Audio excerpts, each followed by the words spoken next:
আজানের পরের দোয়া কি? আল্লাহুম্মা সাল্লি আলা মুহাম্মাদিন ওয়া আলা আলি মুহাম্মাদ কামা সাল্লাইতা আলা ইব্রাহিম ওয়া আলা আলি ইব্রাহিম ইন্নাকা হামিদুম মাজিদ। আল্লাহুম্মা বারিক আলা মুহাম্মাদ ওয়া আলা আলি মুহাম্মাদ কামা বারাকতা আলা ইব্রাহিম ওয়া আলা আলি ইব্রাহিম ইন্নাকা হামিদুম মাজিদ।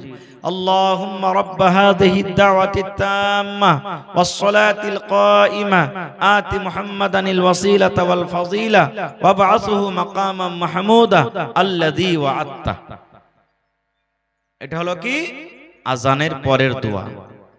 এগুলা আমরা শিখবো না ভাই। আজ আজানের মার্তাবা ফজিলত আমরা দিনে আজান হয়েছে কানে লিড ভরা আছে, আজান হয়েছে পকেটে মোবাইল বাজছে, আজান হয়েছে ঝগড়া করছি, আজান হয়েছে গল্প করছি, আজান হয়েছে